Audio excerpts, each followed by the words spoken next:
The 10 hours, the chain of events over 10 hours ended today with tragic results. The events start at 9 o'clock last night on Hickson Ave and James Street in the city, where 2 vehicles were stolen. The events continue on in the city of Oneida, where a smoke shop was burglarized at 4 o'clock in the morning. The vehicles stolen on James Street and Hickson Ave were confirmed to be the same vehicles in Oneida. Those same 2 vehicles, with we assume the same occupants, show up at a burglary alarm on Malloy Road, across from the fire department, at the smoke shop there. The video from the burglary, we see the vehicles and 3 occupants in each vehicles leave. One of our deputies who's at the burglary on Malloy Road, who helps search the building, we assume sees the video. While he's there, a call goes out for a suspicious vehicle on Danzig Ave in the town of DeWitt. He responds to Danzig Ave in the town of DeWitt, and one of the vehicles flees. The other vehicle, as the deputy's exiting his car, the other vehicle attempts to run our deputy over. He fires 3 shots. The vehicle leaves the scene. Soon thereafter, the vehicle involved on Danzig Ave is called out on Mooney Ave as an accident.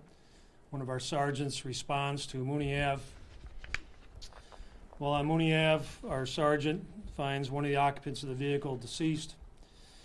The other occupant of the vehicle, he performs life-saving measures with negative results.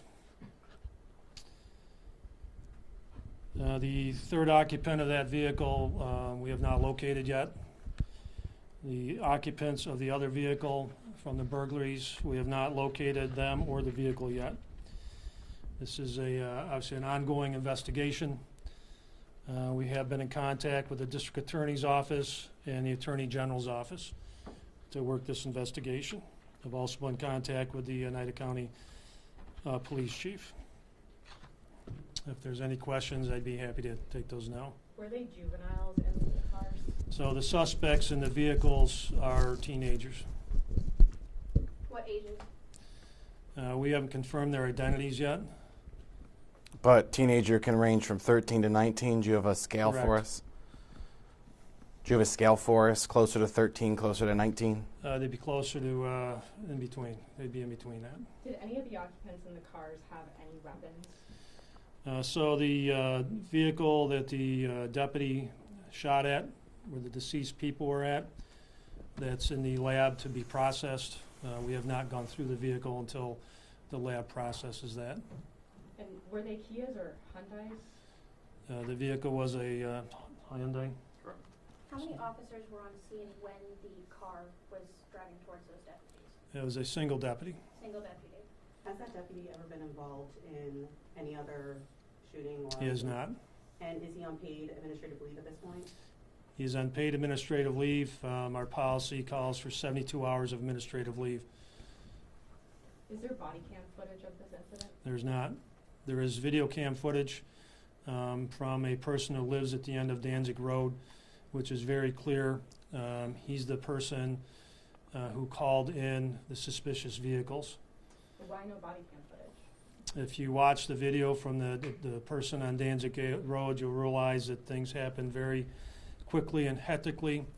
You need to remember that the deputy responded was at the burglary on Malloy Road, so he knew he was going after most likely the suspects from that burglary, and he knew that there were 6 suspects.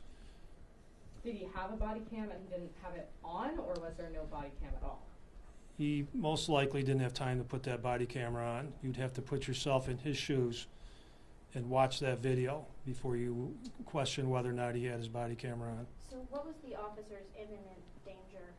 Just the car coming at him? Was he behind anything? Was it coming straight at him? How far He away had was it? nowhere to flee to. This whole thing happens in seconds. He had no options. Did he see that they were teenagers in the car? And if so, what, like, I don't know what he saw. I can only tell you that I've watched the video. I can tell you what I saw. How fast was the car going? I'm trying to I don't know the speed of the vehicle. Fast enough to run someone over and kill him. Why exactly did he have nowhere to go? Was he like trapped in between things? Yeah, so in the video, he comes up bumper to bumper to the vehicle. So the suspect vehicle can't flee because most likely these vehicles get into pursuit. He didn't want to have a dangerous pursuit. The vehicle backs into the brushes to get around the deputy's vehicle. And right to the left of the deputy's vehicle, it looks like some type of heavy workbench. It was a narrow space between the workbench and the deputy's vehicle, so that the deputy had nowhere to go. where exactly were the teenagers sitting? So it was like two in the front, one Two in the front, one in the back, we believe. And was the person in the back of the passenger side or the I don't driver's know. side? Could have been in the center of the vehicle. I don't know that answer. Does your office have a policy about firing at moving vehicles? Does our office, the deputies have a right to defend themselves by whatever means necessary. Where were they shot? Were they shot like in the chest or were they shot in the... We're not going to release that at the moment. I mean, we have to positively identify these people. We've got to work with their families. I mean, there's no reason to put that out at the moment. Have you spoken with the family? Our office has been speaking with the families. I know that you said that obviously that they have every right to defend themselves, but is there a specific policy about moving vehicles and firing at them? Because I know that the Syracuse Police Department does, so I was just wondering if you guys do. I'm not To your sure. knowledge. Nothing specific to that. Nothing specific to that. How many total scenes were involved? We have where the vehicles were stolen. We have Oneida. We have Mattydale. We have Danzig Ave. We have Mooney Ave. Is that 5? That's what it added up to. Yeah. What's the name of the officer? We'll release that later. When would that be released? What? When would that be released? We give him 72 hours. I mean, put yourself in his shoes. And you said before that they're students, or they're teenagers, and I'm assuming teenagers equates to students. Do you know what school district? Or what school in itself? I'm not sure exactly. Okay. I mean, still trying to identify them. They don't have driver's licenses with them. It's not like they had photo ID on them. Are they not old enough to have driver's licenses? For the most part. Good try. And who's Well, I mean, but that is a key part of the story, their ages. And if they're younger than 16, what does that say about society in general, that 16-year-olds do this kind of thing, are shot at by police?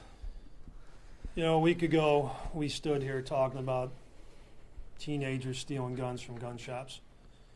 And here we are a week later dealing with this. You know, just recently we had that whole entire case about 3 guns being stolen from sheriff deputies from their homes before. Can you identify the weapon of which? Those, what you're talking about, I don't think Oh, were okay, sheriff's okay, deputies. sorry, excuse me. All right, I think we're all set. Are other agencies involved, Syracuse Police related to where the cars were taken from? You said you've been in touch with Oneida City. We have been in contact with Syracuse Police, yes. Crime doesn't know borders. How is your deputy? As far as what? Mental state, physical state? Time will tell. He Thanks, was everyone. uninjured? Correct. Thanks for coming out. We appreciate it. We'll have more when we learn more. Investigation's still going on. and all questions should be directed to you guys. Bring everything to, well, for now, we're gonna have the AG's office too, so. Yes, the AG's office, since Governor Cuomo said the AG's office investigates all officer-involved shootings. But we can ask you guys questions.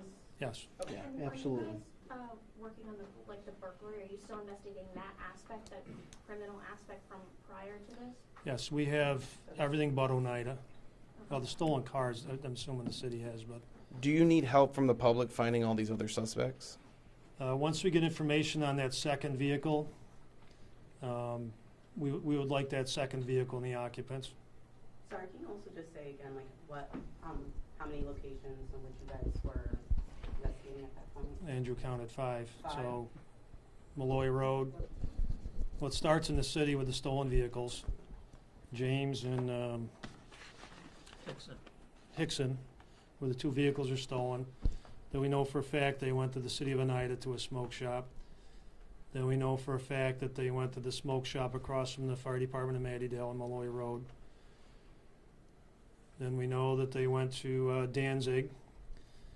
And in Danzig, you'll see them swapping proceeds from the burglaries around the vehicles, like dividing them up or something. And from Danzig, it goes to Mooney. Thank you. You're welcome.